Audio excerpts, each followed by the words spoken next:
Praise the Lord. இந்த வீடியோவில் நம்ம எதை பற்றி பார்க்க போகிறோம் அப்படின்னா, ஜெபம் பற்றிய சில குறிப்புகள், நாம் எப்படி செபிக்க வேண்டும் என்பதை குறித்து நாம் இன்றைய தினத்தில் தியானிக்கலாம்.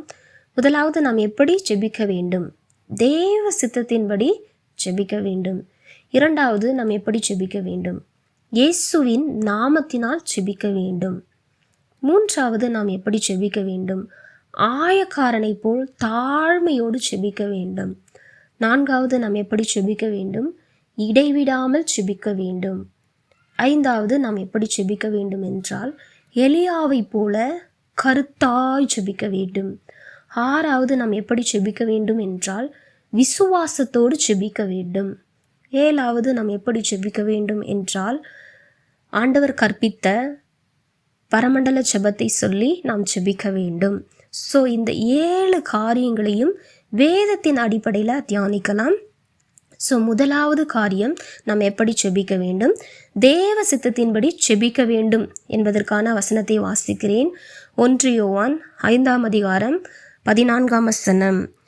நாம் எதையாகிலும் அவருடைய சித்தத்தின்படி கேட்டால் அவர் நமக்கு செவி கொடுக்கிறார் என்பதே அவரை பற்றி நாம் கொண்டிருக்கிற தைரியம்.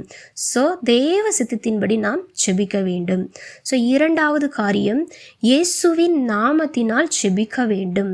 வாசிக்கிறேன், யோவான் 14ஆம் அதிகாரம் 14ஆம் வசனம். என் நாமத்தினால் நீங்கள் எதை கேட்டாலும் அதை நான் செய்வேன் என்று எழுதப்பட்டிருக்கிறது.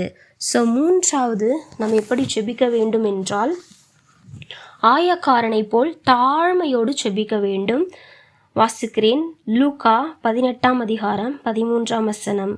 ஆயக்காரன் தூரத்திலே நின்று தன் கண்களையும் வானத்திற்கு ஏறெடுக்க துணியாமல் தன் மார்பிலே அடித்து கொண்டு, தேவனே, பாவியாகிய என் மேல் கிருபையாயிரும் என்று செபித்தான்.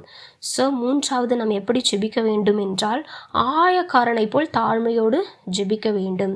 ஸோ நான்காவது, எப்படி செபிக்க வேண்டும் என்றால், இடைவிடாமல் ஜெபிக்க வேண்டும்.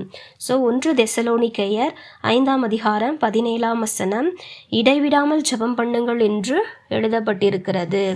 ஸோ நாம் இடைவிடாமல் ஜெபிக்க வேண்டும். ஸோ ஐந்தாவது காரியம், நாம் எப்படி செபிக்க வேண்டும் என்றால், எலியாவை போல கருத்தாய் செபிக்க வேண்டும்.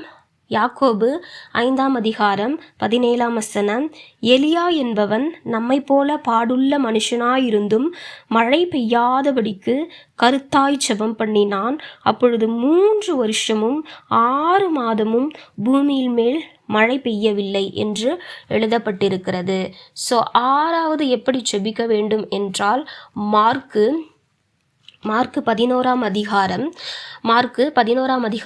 23ஆம் வசனத்தை 24ஆம் வசனத்தை வாசிக்கிறேன், கேளுங்கள்.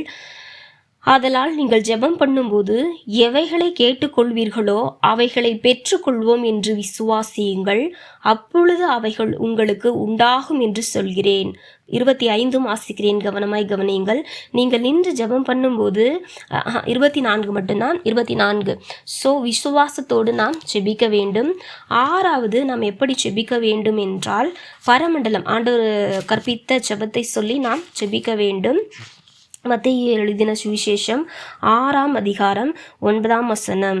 நீங்கள் ஜெபம் பண்ண வேண்டிய விதமாவது, பரமண்டலங்களில் இருக்கிற எங்கள் பிதாவே என்று இந்த ஜெபத்தை நமக்கு ஆண்டவர் கற்பிக்கிறார். இந்த ஜெபத்தை சொல்லி நாம் செபிக்க வேண்டும். ஸோ நாம் எப்படி செபிக்க வேண்டும் என்பதை குறித்து 7 காரியத்தை நாம் கற்றுக்கொண்டிருக்கிறோம். அந்த காரியத்திற்காக ஆண்டவருக்கு நான் நன்றி செலுத்துகிறேன். இந்த வீடியோவை பார்த்ததற்காக ஆண்டவருக்கு நன்றி செலுத்துகிறேன். நன்றி. ஆமீன்.